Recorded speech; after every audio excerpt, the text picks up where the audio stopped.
Untuk silinder saya gunakan dari pipa Bosch atau misalnya pipa lain, yang penting bulatan bagian dalamnya benar-benar mulus. Meskipun pakai pipa Bosch tapi tenang saja karena di sini tidak ada proses harus dibor atau dilubangi pada bagian pipanya. Kemudian untuk pistonnya kita buat dari bulatan kaleng. Di sini saya tegaskan dulu bahwa membuat piston dengan cara manual ini memungkinkan ada sedikit kebocoran pada permukaan sisi piston. Juga tidak disarankan untuk uap. Alasannya, suhu panas uap dapat mengakibatkan gesekan antara kaleng dengan silinder menjadi kesat. Ini lebih disarankan untuk mesin tenaga angin atau kompresor. Lalu, kalau memang untuk mesin tenaga angin, kenapa saya kasih judul mesin uap? Mohon maaf, ini bukan clickbait atau membohongi publish. Memang benar ini mesin uap. Cuman masalahnya ada di piston. Kalau piston dibuat dari kaleng, tidak disarankan untuk uap. Jadi intinya yang paling menonjol di tutorial kali ini adalah cara membuat piston dari kaleng. Karena tanggung ya sekalian saja bikin sama mesinnya gitu kan. Ya kecuali pistonnya dibuat dari bahan besi. Caranya pertama kita siapkan saja potongan kaleng seperti ini. Usahakan pada bagian permukaannya jangan ada yang kentupang kayak gini nih.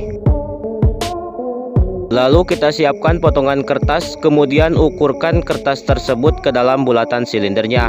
Ingat posisinya harus pas, jangan menumpang apalagi anggang atau renggang. Intinya ya saling beradu berhadapan lah. Kiranya sudah pas, kemudian kita tandai dan di sini saya dapat ukuran 4,8 cm. Untuk membulatkannya, kalian hanya butuh sebuah bulatan besi atau apa saja yang ukurannya di bawah silinder piston. Kita cetak seperti ini. Apa yang dimaksud dicetak pada besi bulat di bawah silinder piston? Kalau kita lakukan pakai tangan seperti ini, khawatir ya, begitu kita lakukan takutnya salah tekan. Nanti bulatan kalengnya kayak gini, Pak. Kalau bisa pakai tangan ya silahkan saja, cuman takutnya. Kemudian untuk silindernya kita masukkan tanah lembab, kita padati dan sisakan ruang sebagaimana lebarnya kaleng ini.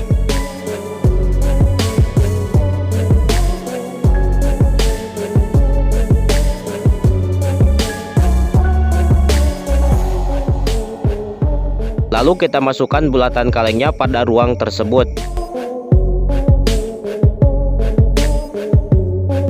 Dan juga tancapkan sebatang kawat pada tanahnya dengan posisi di tengah-tengah bulatan.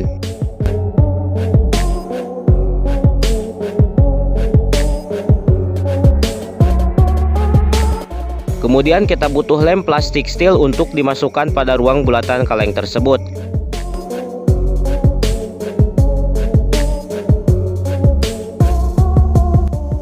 Andai kata belepotan, wis tak apalah. Kalau lemnya sudah benar-benar kering, kita rapikan, kita kikis-kikis pakai pisau. Usahakan jangan sampai ada lem yang menempel pada permukaan sisi piston. Kalau lebih ke atas gak apa-apa saja, jangan lebih ke samping. Kemudian untuk mencopotnya tinggal kita dorong saja. Nah, kalau tanahnya terlalu atas, maka otomatis bagian ini tidak terisi lem. Jadi kayak ada sedikit ruang gitulah. Untuk memadati ruang tersebut, kita tambahkan lem power glue saja. Jangan lupa dicampur debu. Alasannya ya sederhana saja, supaya lem cepat kering. Namun jika gesekan pistonnya terasa agak berat, terus kayak agak seret, kalian harus gesek-gesek saja seperti ini sampai ini terasa licin. Untuk menebak bagian yang seret, setelah kalian gesek-gesek, maka pada permukaan sisi piston itu akan ada nampak kayak ada garis gesek. Kita bisa gosok pakai amplas atau pisau untuk mengurangi gaya seret pada gesekan silindernya.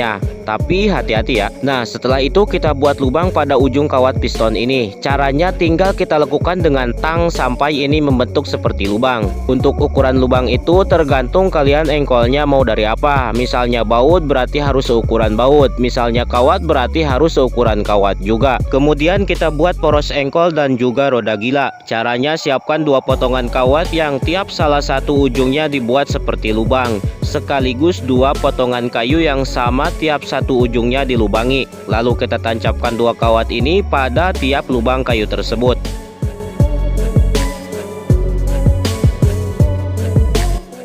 Setelah itu siapkan satu potongan kawat dan juga roda gilanya. Untuk roda gila bisa kita pakai klager atau apa saja yang sekiranya ada sedikit bobot. Untuk tahapannya, pertama pada salah satu ujung kawat ini kita buat poros engkol. Untuk men-settingnya jangan terlalu jauh, jangan terlalu dekat juga. Intinya seperti ini. Putaran lekukan poros ini sama seperti bolak-baliknya piston pada silinder. Nah, kalau kita buat lekukan porosnya terlalu jauh, otomatis bolak-baliknya piston ini kalau tidak out yang ngejeduk. Jadi kalian tinggal set sendirilah. Ya, maksud saya kan aturannya memang seperti itu. Jangan asal buat lekukan gitu kan. Ada sebab, ada akibat. Setelah lekukan ini sudah dibuat, lalu kita masukkan kawat tersebut ke tengah-tengah roda gila. Kemudian masukkan juga dua kayu kawat penahan ini di tiap ujung kawat tersebut.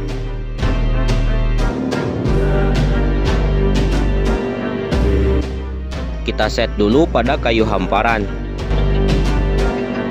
Ini putarannya harus sempurna licin.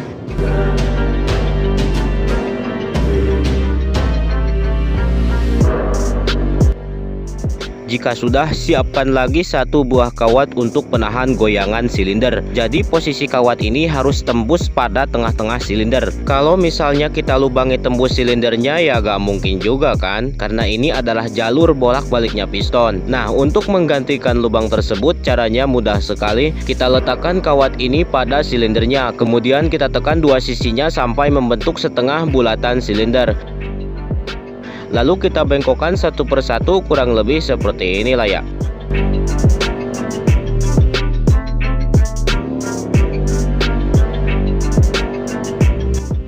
Selanjutnya kita letakkan kawat ini di tengah-tengah silindernya. Untuk posisi kalian bisa letakkan di bawah atau di atas, tapi saya di bawah saja karena ini posisinya menahan. Terus kita ikat pakai benang kaput. Biar lebih kuat kita tambahkan lem.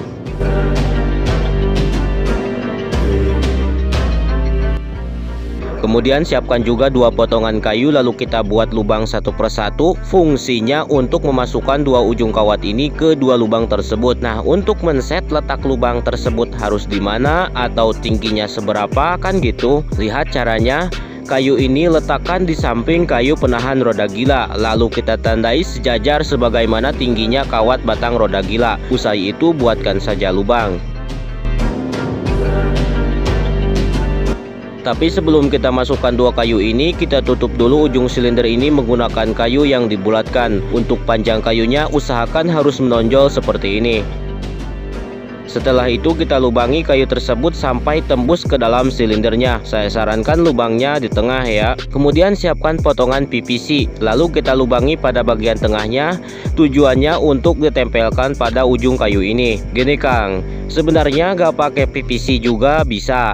Nah, buat kalian biar gak ribet gak usah pakai PVC lah ya. Lah, terus kenapa saya pakai PVC? Tadinya saya itu mau buat katup gesek PVC. Cuman karena gesekannya kesat juga katakanlah itu gagal. Kalaupun saya copot ya bisa saja, tapi wis lah gak apa-apa. Jadi ini kepalang tanggung sudah dilem. Jadi ini bukan hal yang harus ada, bukan. Ini sebuah kegagalan saya. Sekali lagi saya tegaskan, PVC ini tanggung saya lem. Kemudian kita pasang pada kayu hamparan. Ingat jangan sampai gerakan bolak-baliknya piston menabrak penutup silindernya. Juga putarannya harus benar-benar licin, kalau enggak nanti akan agak sulit berputar.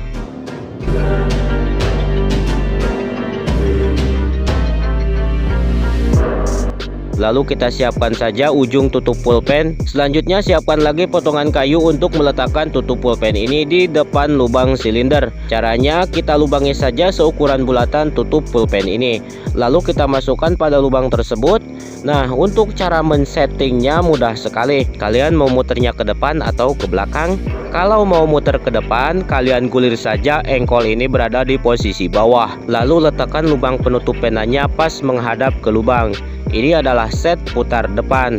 Tapi sebaliknya, kalau mau muter ke belakang, kalian gulir saja engkolnya menghadap ke posisi atas. Lalu letakkan lubang penutup penanya pas menghadap ke lubang. Dan ini adalah set putar belakang. Silakan tinggal kalian pilih saja.